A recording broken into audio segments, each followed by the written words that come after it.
حمت نتر إن آمون.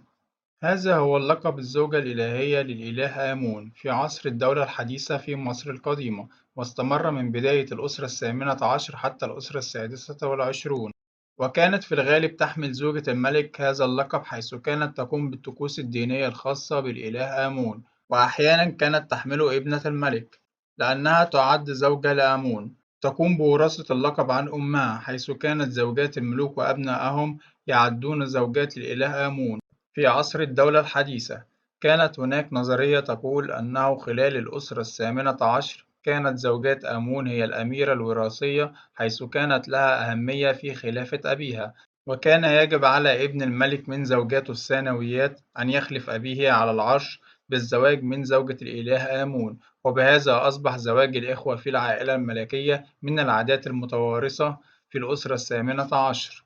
وفي حالة لم يكن هناك ابن من الذكور للملك ليعتلي عرش مصر، فكان من الممكن أن تتزوج زوجة آمون أحد أقاربها من العائلة الملكية ليعتلي عرش مصر، وكانت لزوجة آمون قصرا خاصا بها، وكان لها أراضي زراعية، وكان هناك مجموعة من الموظفين يقومون بإدارة الأملاك الخاصة بها، وبصفتها زوجة لآمون فكان لها ممارسات بعض الطقوس الدينية سواء مع والدها الملك أو مع كبار الكهنة. في خلال الأسرة الثامنة عشر كان اللقب ينتقل غالبا من الأم إلى الابنة بالوراثة حتى جاء عهد إخناتون وأوقف عبادة آمون بالقوة وفرض على الدولة عبادة آتون وحده، مما أوقف هذا المنصب لفترة. ولكن بعد وفاته عادت الأمور إلى طبيعتها في عهد ابن الملك الصغير توت عنخ آمون، حيث تزوج من أخته عنخ إسن آمون، وتبعها الأسرة التاسعة عشر حيث جاء رمسيس الثاني ومن تبعه من الرعامسة وأعادوا الاعتبار لهذا المنصب، وتم إحياؤه من جديد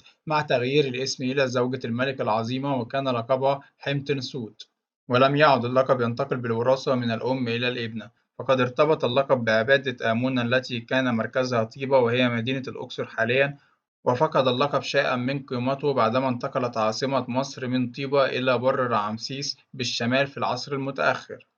وكان هناك منصب المتعبدة الإلهية لآمون وهو دوت نتر إن آمون، وكان اللقب الثاني في المرتبة بعد الزوجة الإلهية لآمون في مصر القديمة، وقد أنشئ هذا المنصب لتكون رئيس الكائنات الإله آمون في خلال الألفية الأولى قبل الميلاد، عندما كانت صاحبة هذا المنصب تمارس أكبر قدر من التأثيرات والسلطة، وكان موقعها يؤهلها لتسهيل نقل السلطة من ملك مصري لآخر. عندما تكون الابنة الأخيرة في هذا المنصب الحساس، تحكمت المتعبدة الإلهية لآمون في مهمات وواجبات المعبد المختلفة، وسيطرت على جزء كبير من الاقتصاد المصري.